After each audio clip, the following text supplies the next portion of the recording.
Aujourd'hui, je vous avoue un petit secret, quelque chose que j'assume de plus en plus. Et quand je te dis prends soin de toi, bah ouais, c'est être égoïste. Qu'est-ce que ça m'apporte, personnellement en tout cas, dans mon quotidien? Bah c'est que... Hey guys! Welcome dans cette nouvelle vidéo! Aujourd'hui, je vous avoue un petit secret, quelque chose que j'assume de plus en plus parce que ça me rend heureuse, donc pourquoi pas l'assumer, c'est que je suis égoïste. Bienvenue sur cette chaîne, je suis Kenza, créatrice de site internet et community manager, donc j'ai mon entreprise à côté et en plus je m'amuse sur YouTube à te partager ma vie à travers soit des vlogs ou alors comme aujourd'hui face caméra, on est là pour parler un peu de développement personnel, pour casser des tabous. Bref, je t'invite tout de suite à t'abonner parce qu'on est dans l'objectif des 400. Alors participe à cet objectif avec moi en t'abonnant, ce sera hyper cool aussi pour me soutenir. Merci si tu le fais. Oui, je fais les cœurs à l'ancienne. Parce que je suis une vieille, d'accord? Je fais pas ça là, c'est dur. Ok. C'est parti pour cette vidéo. Donc comme tu as vu, j'ai le coussin de papotage, mes petites notes. Et c'est parti, on va discuter du fait d'être égoïste. On dirait que c'est un gros mot parce que tu vois, on dit beaucoup ça, c'est un défaut. Mon défaut c'est que je suis égoïste. Mais non, enfin moi perso je le vois pas du tout comme un défaut. Alors attention, t'as égoïste et égoïste. Mais là comment je vais parler dans le sens égoïste, c'est égoïste, prendre soin de toi en fait. Genre te mettre toi d'abord. Parce que toi c'est le plus important. Je parle pas d'égoïste en mode c'est un rat, il va me donner 2 € pour acheter une baguette de pain. Et encore ça aussi, je ne suis pas totalement d'accord avec ça parce que ça dépend des moyens financiers de chacun, ça dépend aussi de la personne que c'est. Mais ça c'est un autre sujet. Je parle plutôt du fait d'être égoïste dans le sens où ouais, penser à soi d'abord parce que vraiment si jamais toi tu penses pas à toi, qui va le faire? Dis-moi, qui va le faire? Je parle peut-être ton copain, ta copine, peut-être tes parents, mais ils vont jamais le faire aussi bien que toi-même. Et puis un autre point, si toi tu ne priorises pas ta propre personne, si toi tu te mets pas toi en avant, dire non, là c'est mon moment, là je fais attention à moi, qui va se dire bon bah cette personne-là, je vais prendre du temps pour elle? Si toi-même tu prends pas du temps pour toi, qui va le faire? Qui va se dire ah vas-y, je vais prendre du temps pour elle. Je sais pas si tu vois un peu la nuance. Priorise-toi d'abord et les autres viendront te prioriser aussi par la suite. Quand je te parle de te mettre toi en avant, c'est alors comment personnellement moi je le fais, c'est par le biais de plusieurs choses. Déjà, t'as toute la partie skincare, prendre soin de soi. Si jamais tu ne savais pas, je suis abonnée au box Blissim et franchement ça c'est royal, j'adore. Tous les mois j'ai ma petite box. Donc si tu connais pas, je t'invite à aller voir et en plus t'as 10 € de réduction avec mon lien en description. Donc toute la partie skincare, ça passe aussi par les entraînements physiques, donc du sport, peu importe le type de sport, peu importe ce que tu vas faire.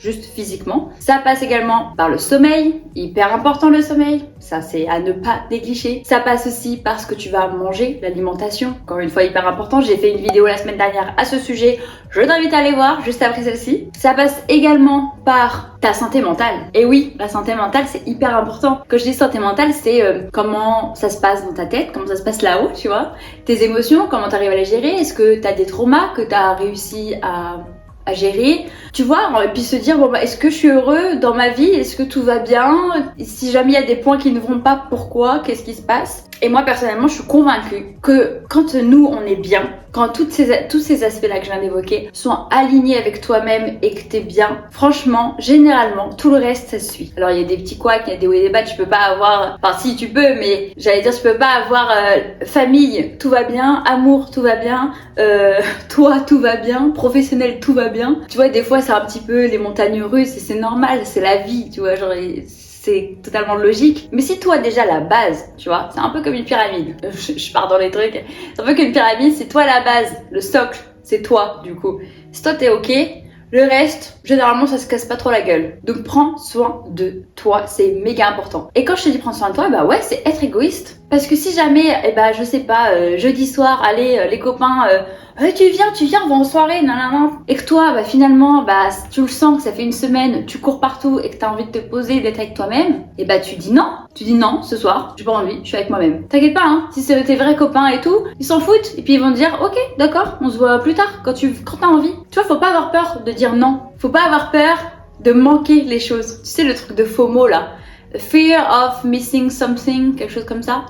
Missing out, je crois. Bref, genre la peur de manquer des choses. Ça, faut pas que t'aies peur. Parce que, alors c'est plus facile à dire qu'à faire évidemment, mais si jamais t'as trop peur à chaque fois, au final tu vas toujours être à droite à gauche, à droite à gauche, à droite à gauche. Et toi dans tout ça, tu te perds et tu sais pas où t'es en fait. De temps en temps, c'est bien que tu reprennes un moment avec toi-même et que tu dises ok moi, j'ai envie de quoi? Moi là, aujourd'hui, j'ai envie de faire quoi? Sans prendre le regard des autres en compte, sans prendre les avis en compte, vraiment juste penser à ta gueule. C'est cru dit comme ça, mais genre pense à toi quoi. Je peux parler? Oui, bah, fais ta vidéo. Tu te moques pas, hein? Non. T'as le droit d'intervenir si tu veux. Non. Et tout ça, le fait de penser à soi, qu'est-ce que ça m'apporte? Personnellement, en tout cas, dans mon quotidien, bah, c'est que je suis plus heureuse, en fait. Alors, je dis pas que si tu fais ça, forcément, t'auras le bonheur à la clé. Comme je te disais, c'est une pyramide. Et en fait, toi, t'es le socle. Et puis après, bah, pour que le bonheur ultime, je pense, on pourrait dire ça comme ça, soit là, il faut que tout soit aligné, selon moi en tout cas. Mais en tout cas, bah, ça t'apporte plus de bonheur parce que déjà, les constructions, la fondation de ta pyramide, on reste sur cette putain de métaphore, mais les constructions de ta pyramide sont là. Les bases sont là. Donc, si toi tu penses à toi, déjà, c'est hyper important parce que ça va se ressentir en fait aux yeux des autres. Ils vont se dire, ok, elle a fait attention à elle, ou lui, peu importe. Cette personne-là fait attention à elle, donc je vais aussi faire attention à elle. Tu sais, il y a un petit peu ce truc de mimétisme, grosso modo. Je suis pas dans la psychologie, mais c'est ce que je me dis, tu vois, quand il y a une personne qui prend du temps pour elle, qui prend soin d'elle, que ce soit physiquement ou intellectuellement, ou même qui dit non, aujourd'hui, je suis en journée où je fais ce que je veux, bah du coup tu dis ah cette personne, tu vois ça met un petit charisme, t'as envie de faire attention aussi à cette personne là, en tout cas je trouve. Ça me rend, personnellement ça me rend vraiment beaucoup plus heureuse parce que j'adore prendre soin de moi et je me dis bah encore une fois si personne ne le fait bah enfin, si toi tu le fais pas, personne ne le fera à ta place. Si j'avais été une personne qui a du mal à être égoïste et à penser à elle, je vais te donner un petit challenge. Je l'ai donné à l'une de mes potes récemment parce que elle a beaucoup de mal à être égoïste et à penser à elle alors que c'est super important. Égoïste, encore une fois, ce n'est pas un gros mot, ok? On peut dire, moi personnellement, je suis égoïste et je l'assume parce que il y a des fois, j'en ai marre de courir à droite à gauche et tout, j'ai juste envie de penser à moi et de dire non, tu vois, enfin bref. Donc du coup, le conseil que je lui ai donné, c'est chaque jour de faire un truc pour elle, uniquement pour elle. Donc ça veut dire que, par exemple, si aujourd'hui elle voulait aller au sport, mais finalement on lui a proposé autre chose, ou que si jamais il y a ton chéri qui est arrivé en même temps, puis finalement t'as envie de passer du temps avec lui, blablabla, et que tu te dis oh bah j'irai au sport plus tard, bah du coup non, ça tu le fais pour toi parce que t'avais envie de le faire, donc fais-le. Ne remets pas à demain ce que tu peux faire maintenant, tout ça parce que il y a Pierre-Paul Jacques ou ton chéri de je sais pas d'où, de je sais pas qui t'a dit ah vas-y viens on passe un moment ensemble etc. Si toi t'avais prévu ça, fais-le et ensuite tu te débrouilles pour faire ton truc que t'avais envie de faire. Parce qu'après moi aussi je suis comme ça, j'aime bien tout faire dans une journée alors que la journée elle fait que 24 heures. Mais quand j'ai plein de choses, genre vraiment quand j'ai plein de tâches et tout, ce que je fais en premier c'est les trucs pour moi. Donc fais ce petit challenge avec toi-même, voilà, une fois par jour un truc où tu te dis vas-y ça c'est pour moi. Et puis peut-être qu'après petit à petit tu apprendras à devenir égoïste et tu seras plus heureuse ou heureux. Peut-être pas hein, moi c'est juste que c'est quelque chose que je fais et je remarque aujourd'hui que ça me rend vraiment plus heureuse. Donc je te le partage si jamais tu es comme ça aussi ou si jamais en tout cas plus tard ça peut t'apporter des bonnes choses, des good vibes, bah n'hésite pas à me le dire en commentaire ou alors sur Instagram, n'hésite pas. Merci beaucoup d'avoir regardé la vidéo. Comme d'habitude, je te retrouve tous les vendredis à 18h sur cette chaîne. C'est une vidéo par semaine. N'hésite pas à t'abonner parce qu'on est toujours dans l'objectif des 400. Donc ça permettrait d'atteindre cet objectif et également de me soutenir. Je te dis à la semaine prochaine. Prends soin de toi et prends soin des autres. Bisous!